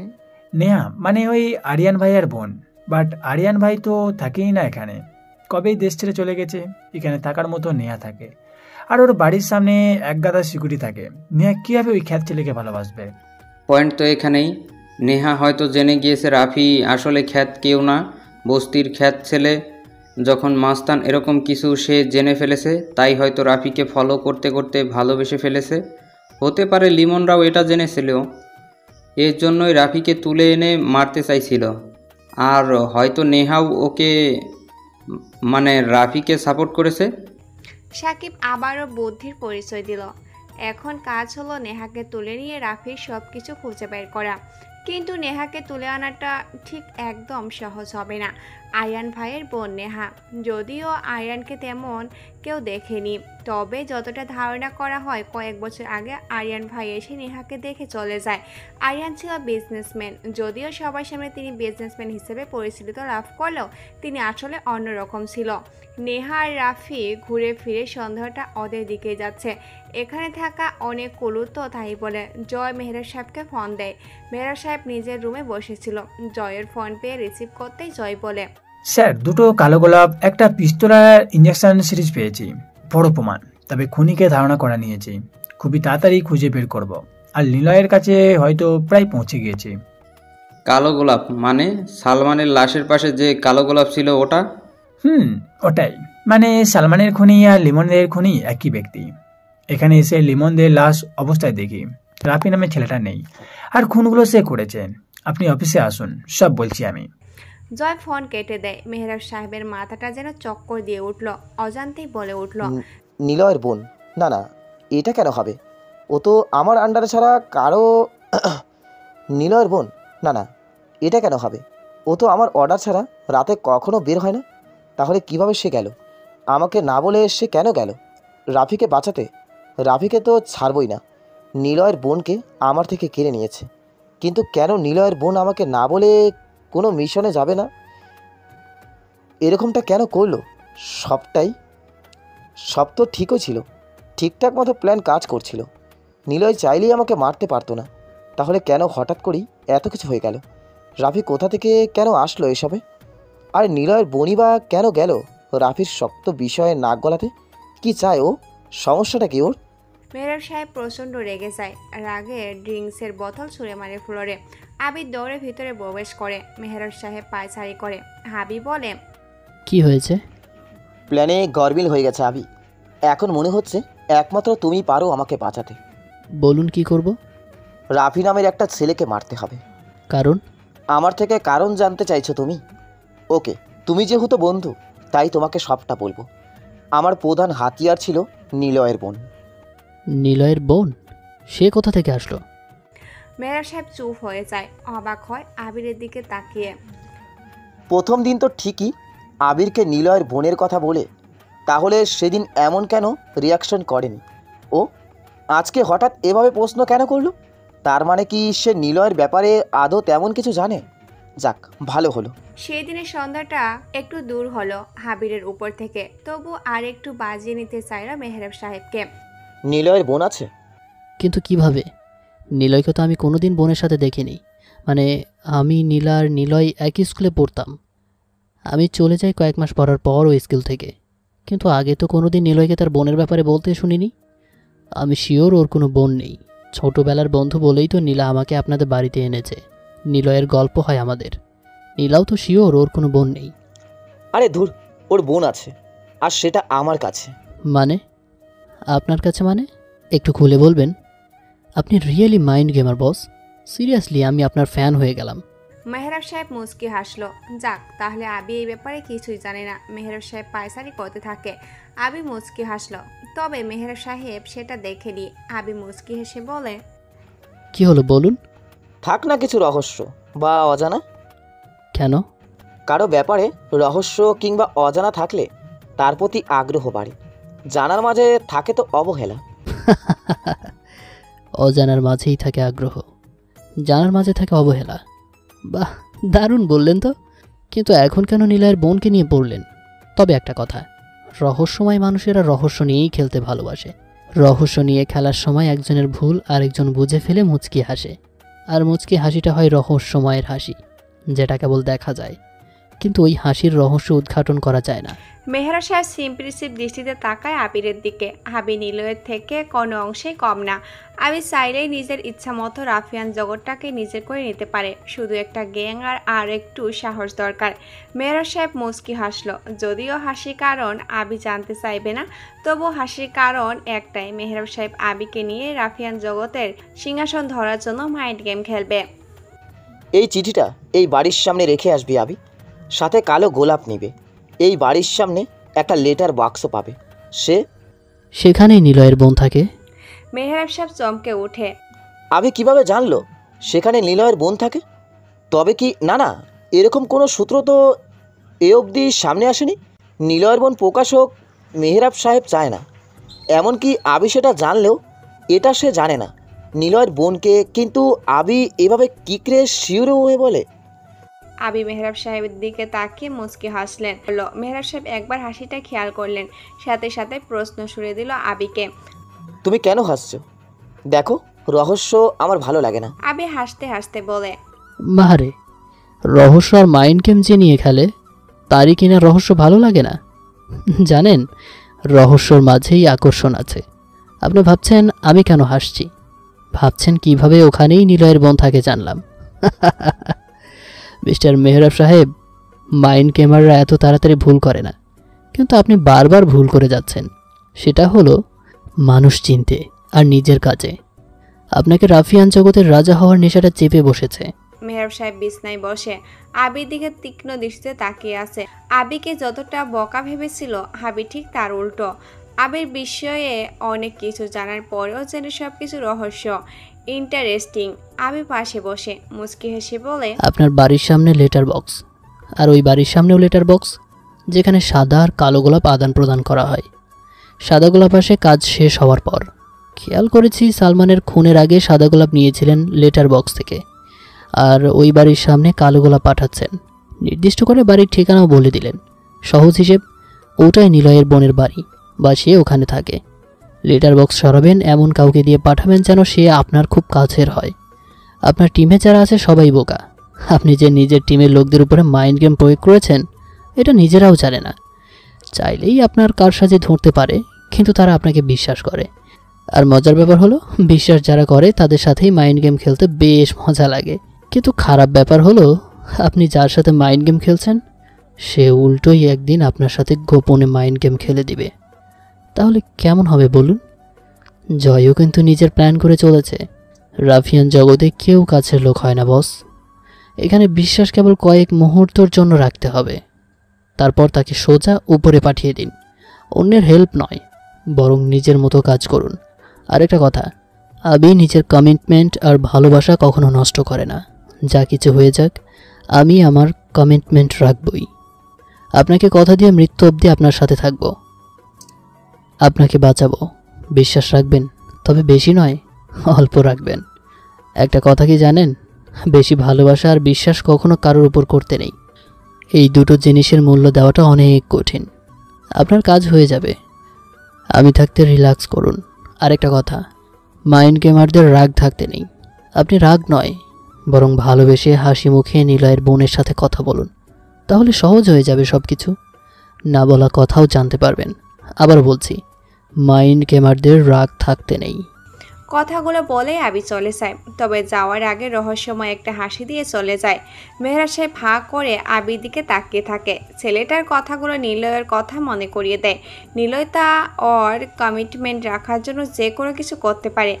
নিলয় যাকে একবার কথা দেয় তা পৃথিবীর কোনো শক্তি, এমনকি নিলয় নিজেও তা বদলাতে পারে না। ঠিক সময় মতো সেটা রাখবে। আবিও এমন। তবে আবির প্রতি ইমপ্রেস হচ্ছে মেহরাব সাহেব। আবি, কই ছিলা তুমি? তোমাকে কত খুঁজেছি। নীলা ওর রুম থেকে বের হতে যাবে, দেখে আবি দরজার কাছে দাঁড়িয়ে আছে। নীলা ওর দিকে তাকাতেই আবি চলে যাবে, সেই সময় নীলা কথাগুলো বলে ওঠে। আবি ভিতরে প্রবেশ করে মাথা নিচু করে নেয়। নীলা আবারও প্রশ্ন করে, কোথায় ছিলে? আবি কোনো কথা বলে না, বিছনার উপরে এসে বসে বলল, নীলা, আমি তোমাকে ভালোবাসি। নীলা অবাক হয়। আজকে আবি বেশ স্বাভাবিক হয়ে কথা বলছে, তবে কি আবি আস্তে আস্তে ঠিক হয়ে যাচ্ছে? আর ও ঠিক হয়ে গেলে আমাকে কি ভালোবেসে ফেলবে? না মানে অলরেডি ভালোবেসে ফেলেছে ও। তাহলে যখন একেবারে ভালো হবে, তখন সে যদি আমাকে চায়, তখন কি করব? আমি যদি না করে দিই, ও আবার কষ্ট পেয়ে পাগল হলে তখন কি হবে? নীলা কথাগুলো ভাবছে। আবির আচার আচরণ অনেকটাই স্বাভাবিক হয়ে গেছে, তবে কি সে এখন বুঝতে পারছে সব কিছু? আবি, আমাকে কেন ভালোবাসো তুমি? নীলা আবিকে বোঝার জন্য প্রশ্ন করে। আবির সাথে সাথে উত্তর দেয়, জানি না, আমি তোমাকে ভালোবাসি, আমি তোমাকে ভালোবাসি, আমি তোমাকে ভালোবাসি। আমি যদি তোমাকে ভালো না বাসি? চলে চলে যাব। আমি তোমাকে ভালোবাসি। আরে কোথায় যাবা তুমি? অনেক দূর, হারিয়ে যাব। তুমি তো দেখি অনেক গুছিয়ে কথা বলছো। কি হলো হঠাৎ? তুমি ঠিক হয়ে গেছো? আমি বুঝতেই পারিনি। আঙ্কেল অনেক ভালো, আমার কেয়ার নেয়। এর জন্য ভালো হয়ে যাচ্ছ, কিন্তু এসব কি বলছো? আমাকে এসব বলবে না। আমি তো নিলয় নামের ছেলেকে ভালোবাসি। আমাকে নিলয় বলে ডাকবে? গাধা ছেলে বলে কি? শোনো, নিলয় হলো নিলয়ই, ওর মতো তুমি হতে পারবে না। আর তোমাকে ডাকবো না। তুমি ঘুমাবে? আমার রুমে ঘুমাও। আমি নিলয় হব, আমি নিলয় হব। দেখো ছেলে আবার পাগলামো করে। আচ্ছা তুমি নিলয় হইও। আমি তোমাকে ভালোবাসি, আমি নিলয় হব। আমি তোমাকে ভালোবাসি, আমি নিলয় হব। নিলয় আসবে না, আমি নিলয় হব। নিলয় আসবে না, আমি নিলয় হব। আমি তোমাকে ভালোবাসি। নীলা যেটাই ভয় পাচ্ছিল ঠিক সেটাই হলো। কেয়ার নিতে যেয়ে আবির মানে নীলার প্রতি ভালোবাসা জন্ম নিয়েছে। আর এখন নিলয়ের কথা শুনে আবি একধারে কথা বলছে, আর এতটাই জোরে বলছে যে মেহরাব সাহেব যেন শুনতে পাবে। তাই তাড়াতাড়ি নীলা ওর কাছ থেকে এসে হাত ধরে মাথায় হাত বুলিয়ে দিয়ে বলল, আচ্ছা তুমি নিলয়, আমাকে ভালোবাসো। তুমি আমাকে ভালোবাসো? তুমি আমাকে ভালোবাসো? বাবা, আমি তোমাকেই ভালোবাসি। খুশি তো এবার? এখন ঘুমাও। আবি নীলার কোলে মাথা রাখে। নীলা আজকে কোনো বাধা দিল না, সব কিছু গুলিয়ে যাচ্ছে ওর। তবে কি আবি না না না কী সব ভাবছে ও?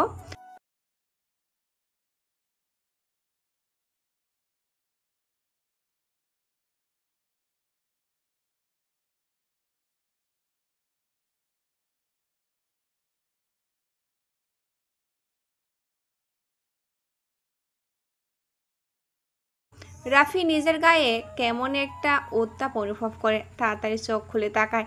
সামনে কাঠ দিয়ে আগুন জ্বালানো, আরও আগুনের পাশে কোনো একটি গাছের সাথে হেলান দিয়ে বসে আছে। আগুন জ্বালানো থেকে গরম একটা ভাব ওর গায়ে এসে পড়ে। রাফি একটু পাশে তাকায়। বিরিয়ানির গন্ধ আসে নাকে। এক প্যাকেট বিরিয়ানি রাখা, কিন্তু রাফি জানে না সে কোথায়। আশেপাশে কাউকে দেখছে না। আগুনের পাশে কাঠ রাখা, পানির বোতলের সাথে খাবারের প্যাকেট। জায়গাটা একটু পরিষ্কার করা, তবে এটা যে জঙ্গল তা বোঝা যাচ্ছে। চারপাশে ঝিঝি পোকার শব্দ। রাফি পানির বোতল থেকে পানি খেয়ে উঠে দাঁড়ায়। কেমন যেন ব্যথা অনুভব হচ্ছে ওর সারা গায়ে। মনে মনে বলে, আমি কোথায়? আমি আমাকে কোথায় তুলে এনেছে? ভাবতে ভাবতে কিছুদূর এগিয়ে যায়। জ্যোৎস্না রাত, জঙ্গলের মধ্যে কতগুলো গাছ কেটে একটি ছোট্ট সরোয়ার বানানো হয়েছে। চাঁদের আলোয় ওই পানির উপরে এসে পড়েছে। রাফি সেদিকে যেতেই দেখে কেউ একজন দাঁড়িয়ে আছে, জিন্স পরা, কালো জুতো আর কালো শার্ট, পকেটে হাত গুজে দাঁড়িয়ে আছে। তবে বোঝা যাচ্ছে সে একজন মেয়ে। আর রাফি বুঝেই নিয়েছে এটা ওই মেয়ে যে ওকে এখানে তুলে এনেছে। রাফি কোমরে হাত দেয়, ওর পিস্তলটা আর সেখানে নেই। রাফি একটু ভয় পায়, এগিয়ে যায়। পিছন থেকে অপরিচিত মেয়েটার হাত ধরে সামনে ঘুরিয়ে নেয়। কালো কাপড় দিয়ে মুখ ঢাকা, তবে সেটা কালো রুমালে বাঁধা। চোখ দুটো খুলে রাখা হয়েছে। রাফি প্রশ্ন করে, কে তুমি? আমাকে কেন বাঁচিয়েছিলে? আর আমাকে কেনই বা এখানে তুলে এনেছ? মেয়েটা কোনো কথা বলল না। পিছনে ঘুরে পুকুরে পড়া চাঁদের দিকে তাকিয়ে রইল। নীরব শান্ত পুকুরের পানিতে চাঁদের প্রতিফলন আলো যেন দেখে মনে হতে থাকে আরও একটি চাঁদ উঠেছে। মেয়েটা সেই দিকে তাকিয়ে আছে। রাফি ওর পাশে এসে দাঁড়ায়, দৃষ্টি লক্ষ্য করে বলে, মেয়েদের সৌন্দর্যকে কেন চাঁদের মতো সুন্দর বলা হয় বলো তো? চাঁদ যেমন অধরা, তেমন মেয়েদের সৌন্দর্য ও উপরওয়ালা এমনভাবে সৃষ্টি করেছে, প্রকৃতপক্ষে সেটাও অধরা। চাঁদের কাছে যেতে হলে রকেটের দরকার হয়, আর মেয়েদের সৌন্দর্যকে স্পর্শ করতে গেলে ভালোবাসতে হয়। ভালোবাসা আর ইচ্ছে না থাকলে দুইটাই অধরা। তুমি চাঁদ বা চাঁদনি যাই হও না কেন, তোমাকে ছুঁয়ে দেখার কোনো ইচ্ছা নেই আমার। কে তুমি? হোক না কিছু আলাপন অজানাই থেকে। কণ্ঠটা পরিচিত মনে হচ্ছে। মেয়েটা হাসে। রাপি মেয়েটার দিকে তাকায়। মেয়েটার সামনের দিকে চেয়ে আছে। রাপি জানে মেয়েটা রহস্যময়ী, আর ঠিক রহস্যতা রেখে কথা বলবে। তোমাকে এখানে কে পাঠিয়েছে? রাপি অবাক হয়। মেয়েটা দেখি অনেক কিছুই জানে, কিন্তু রাপি নিজেও জানে না এখানে কে পাঠিয়েছে তাকে। রাপি অবাক হয়ে প্রশ্ন করে, কে তুমি? প্রশ্নটা আগে আমার ছিল, তুমি কে? আর মুখ থেকে রোমাঞ্চ সরাও। তোমার যখন 11 বছর বয়স, তখন তোমার মা থাকা সত্ত্বেও তোমার বাবা আরও একটি বিয়ে করে। তোমার বাবার দ্বিতীয় বিয়েটা তোমার মা মেনে নিতে পারেনি। তুমি প্রশ্ন করেছিলে কেন তুমি আমার মাকে রেখে আরও একটি বিয়ে করেছ। তোমার বাবা তোমার উপর রেগে বলেনি তো কি হয়েছে, এখন থেকে এটাও তোমার মা। তোমার নিজের মা এসব কিছু সহ্য করতে পারেনি। তোমার আব্বার বিয়ের রাতে একদিকে তোমার বাবার নতুন বিয়ে করা মহিলার সাথে বাসর হচ্ছিল, আরেক রুমে তোমার মা নিজেই নিজের গলাতে ওড়না পেঁচিয়ে নিজেকে মেরে ফেলেছিল। এক রুমে তোমার আব্বা বেশ আরামেই রাত কাটিয়েছিল, আরেক রুমে তোমার মা নিজেকে মেরে ফেলে লাশ হয়ে রাত কাটিয়েছিল। তুমি সব কিছু দেখেছিলে।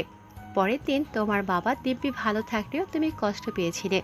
তোমার বাবা তোমার মায়ের লাশটাও ছুঁয়ে দেখেনি, মুখ দেখা তো দূরে থাক, বরং তিনি খুশি হয়েছিল। তোমার চোখে অজস্র পানির সংলাপ যেন তার গতিতে নিচে গড়িয়ে পড়ছিল। অনেকেই তোমার মায়ের মৃত্যুতে শোক প্রকাশ করলেও তোমার বাবা তা করেনি। তুমি কাঁদছিলে, কিন্তু তুমি দেখোনি তোমার কান্নার সাথে আরও একজন কাঁদছিল। তোমার কষ্টে আরও একজন কষ্ট পাচ্ছিল। তোমার মাকে কবরে রেখে এসেছিল। বাড়িতে এসে দেখেছিলে তোমার বাবা শোক পালানোর থেকে ওনার নতুন বউকে নিয়ে বেশ রোমাঞ্চে ব্যস্ত হয়ে পড়ে। তুমি এটা আর সহ্য করতে পারোনি, খুব রাগ হয়, আর তুমি নিজেই তখন তোমার বাবা আর তোমার ওই সৎ মাকে খুন করেছিলে। তোমার গলার কাছে একটা কাটা দাগ আছে, যেটা তোমার বাবাকে মারার সময় কেটে গিয়েছিল। তোমাকে পুলিশ ধরে নিয়ে যায়। জানো, তোমার জন্য কোনো একজন খুব কষ্ট পেয়েছিল, কান্না করেছিল। তুমি আর ফেরোনি তোমার বাড়িতে। বিল্ডাররা তোমার বাড়ি দখল করে নেয়। তোমার বাইরে চেয়ে থাকতো কোনো একজন, জানো সেই কোনো একজন অপরিচিতাকে চিনবে না তুমি, হয়তো নামটাই ভুলে গেছো। সেই একজনটা হলো আমি। হ্যাঁ, এই আমি, যে কিনা তোমার কান্নাতে কাঁদতো, যে কিনা তোমার কষ্টে কষ্ট পেত। সেই আমি কিনা আজ তোমার কাছে অপরিচিত একজন। হাস্যকর তাই না রাফি? এখন তুমি ভাবছো কে আমি। আমি বলবো আমি কে, কিন্তু তুমি তার আগে বলো তোমাকে কে এখানে পাঠিয়েছে। যদি না বলো তাহলে হয়তো আগের মতো কষ্ট পাবো না তোমার মৃত্যুর কষ্টে। এখানে কেউ আসবে না তোমাকে বাঁচাতে, আর আমি আমার লক্ষ্য পূরণ না করা অবধি নিজেকে শান্ত রাখি না। তোমাকে কে পাঠিয়েছে এটা জানা জরুরি। আমি চাই না তোমাকে নিয়ে কেউ মাইন্ড গেম খেলুক। কে পাঠিয়েছে? নিলয়কে তাহলে আমি মেরে ফেলবো। রাফি চুপ হয়ে দাঁড়িয়ে থাকে। একবার অপরিচিতা মেয়েটার দিকে তাকায়, আর একবার পুকুরের পানির দিকে তাকায়। সব কিছু যেন ওর কাছে ঘোলাটে লাগছে। জেল থেকে বেরিয়ে আসে 3 বছর পর, যখন ওর বয়স 14 বছরের কাছাকাছি। ও জানে না তাকে কে বের করেছিল। রাফিকে কেবল একটা ফোন দেওয়া হয়, তখনই ফোনে একটাই মেসেজ ছিল, তোমার কোনো চিন্তা নেই, তুমি আমার অধীনেই আছো। মাসে মাসে তোমার ভালো মতো থাকার আর খাবারের জন্য টাকা পাঠানো হবে। আমার ইচ্ছা মতো তুমি চলবে, ভেবে দেখো, খাবে, ঘুমাবে, আর আমার একটাই কাজ করে দিতে হবে। এর জন্য সঠিক বয়স আর সময় দরকার। আমি তোমাকে ঠিক বলে দেব কি করতে হবে। আপাতত এই ঠিকানাতে গিয়ে ফাইটিং স্কিল মারাও, আমাকে রাফিয়ান হয়ে দেখাও। মনে রেখো, পরবর্তী মেসেজ আসার আগে আগের মেসেজগুলো ডিলিট করে তোমার উপর সবসময় নজর রাখা হবে। আমি চাই না তুমি সবার সামনে থাকবে। ঠিক এরপরে রাফির নতুন জীবন শুরু হয়। পরিচিত নগর ছেড়ে চলে আসে বহু দূরে, যেখানে সে নিজেই রাফিয়ান শহর তৈরি করে। এরপর হঠাৎ একদিন একটা মেসেজ আসে, আর সেটা হলো, এই শহরে এসে থাকো, খাও, পড়াশোনা করো, আর নিলয়ের গল্প নীলা বা অন্যদের কাছে প্রকাশ করো। রাফি এখানে আসে, আর এসেই এই অপরিচিতার সাথে সাক্ষাৎ হয়। রাফি চেয়েছিল সবাই থেকে সবকিছু গোপন রাখতে, কিন্তু শেষে তা পারেনি। ঠিক এক আগন্তুক সবটা জেনে গেছে। রাফি ওকে মারার প্রস্তুতি নেয়, কারণ রাফিকে বলা হয়েছে কেউ যেন তার পরিচয় না জানে। অথচ এই অচেনা একজন জেনে গেল, একে আর বাঁচিয়ে রাখা ঠিক হবে না। রাফি বলে, আমি নিজেই জানি না আমাকে কে পাঠিয়েছে, আর এটাও জানি না তোমাকে কে এসব বলেছে, বা তুমি কিভাবে এসব জানো। আমি জানতে চাই তুমি কে, তোমার কি পরিচয়। আমি আমার ইচ্ছাটাকে কখনো নষ্ট করি না। ইচ্ছাটা পূরণ করতে যদি তোমাকে, কে তুমি বলো, কে তুমি? দুজনেই চুপ হয়ে যায়। কেউ কোনো প্রকার কথা বলে না। আগন্তুক জানেই না ওকে দিয়ে মাইন্ড গেম খেলানো হচ্ছে, অথচ সে অন্যের উপর থেকে মাইন্ড গেম সরাতে চাচ্ছে। রাফি নিজেই জানে না তার কাজ কি, অথচ সে সব কিছু করে যাচ্ছে অর্ডারের মতো। কিন্তু ওরা কেন এমন করছে? নিজেদের মধ্যে কেন এত রহস্য রাখার কারণ কি? তবে যারা ওদের উপর মাইন্ড গেম খেলছে তারা সব কিছু জেনে ভেবে, হ্যাঁ, এটার জন্যই দুজন এত কাছে থেকেও নিজেদের মধ্যে রহস্য রেখে কথা বলছে। মেহরাব সাহেব বাড়ি থেকে বের হয়, সাথে আবিরও বের হয়। আবি প্রশ্ন করে, আপনি কি অফিস যাবেন? হয়তো ওই লেটার বাক্সটা সরাতে যাবে। আমি নিজেই করে দেব, আপনি অফিস যান। জয় বা ওদের কারো যেন কোনো প্রকার সন্দেহ না হয় যে আপনি নিজেই ওদের উপর মাইন্ড গেম খেলছেন। ওকে, বুঝেছি, তুমি তাহলে ওখানে যাও। আবি মেহরাব সাহেবের বাড়িতে একটা বাইক রাখা আছে। মেহরাব সাহেব চলে যায় গাড়ি নিয়ে। আবি বাইকের কাছে আসে, বাইকে উঠে ঠিক তখনই নীলা বেলকুনিতে এসে দাঁড়ায়। বাইরে তাকাতেই দেখে আবি বাইক স্টার্ট দিচ্ছে। নীলা অবাক হয়। আবি পাগল ছিল? তাহলে বাইকে কি করে? ও কি তবে বাইক চালাতে পারে? কিন্তু কিভাবে সম্ভব? কখনো তো এমন দেখিনি। তাহলে কি আবি পাগল না? ও কি সব নাটক করছিল? কে তাহলে ও? রাফি প্রশ্ন করে পাশে দাঁড়িয়ে থাকা অপরিচিতার দিকে, কে তুমি? আমাকে কিভাবে এত সহজভাবে চিনলে? তোমাকে চেনা আমার কাছে কঠিন নয়, কঠিন তোমাকে কে পাঠিয়েছে সেটা জানা। আর তোমাকে যে রাফিয়ান জগতে পাঠিয়ে নিলয়ের শত্রু নাকি বন্ধু হিসেবে ব্যবহার করা হচ্ছে সেটা বুঝতে পারছি না। নিলয়কে আমি কখনোই দেখিনি। শুনেছি নিলয় হলো রাফিয়ান জগতের একমাত্র কিং, আর তাকে সরিয়ে সবাই তার জায়গা দখল করতে চায়। ভার্সিটিতে আসার সময় রাহি নামের কোনো একজন পাগলের সাথে পরিচয় হয়, কিন্তু সে আসলে পাগল ছিল না, সে পাগলের অভিনয় করত। কিন্তু রহস্যটা জানার আগে সেও হারিয়ে গিয়েছে। রাহি নয়, ও ছিল রাহাত, আর সাথে যে ছিল সে হলো নিলয়। তুমি নিলয়ের শত্রু না? কারণ তুমি নিলয়কে জানতে, তবু তুমি কিছুই বলনি। হয়তো তোমাকেও নিলয়ের শত্রু হিসেবে পাঠানো হয়নি, না হলে নীলা ম্যামের কাছে তুমি রাফিয়ান জগতের কিং সম্পর্কে গল্প বলতে না।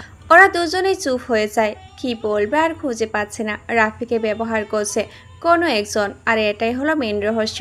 আর রাফির পাশে যে দাঁড়িয়ে আছে তাকে ব্যবহার করছে মেহরাব সাহেব। দুজনেই নিলয়কে ক্ষতি করতে পারে, আবার নাও পারে, কিন্তু ওদের মাঝে নিজেদের করা প্রশ্নটা রয়ে গেল, কে তুমি? তোমাকে কে পাঠিয়েছে? ঠিক দুজন যখন নিজেদের মধ্যে প্রশ্ন শুরু করেছে, দূর থেকে শুনতে পায় তখন বাইকের শব্দ। ওরা ঘুরে তাকায়, দেখে ওদের দিকে একটা বাইক এগিয়ে আসছে। তারপর কালো রঙের বাইক রাফিয়ার অপরিচিত দিকে এগিয়ে আসে। বাইকের পিছনে এগিয়ে আসে আরও একটা গাড়ি, যেটা চালাচ্ছে নীলা। আবিকে ফলো করতে করতে সে চলে এসেছে তার পিছনে, আর আবি আসে তার গন্তব্যে। ওরা তাকে দেখে একটা বাইকে ওদের দিকে এগিয়ে আসে। কিছু সময় পর ওদের সামনে একটা বাইক থামে। বাইক থেকে নেমে আবি পকেট থেকে সিগারেট জ্বালায়। ঠোঁটে নিয়ে টানতে টানতে রাফিয়ার অপরিচিতার দিকে এগিয়ে আসে। অপরিচিতার দিকে তাকে মুচকি হাসে বলে, কেমন আছিস? অপরিচিতার কোনো কথা বলে না।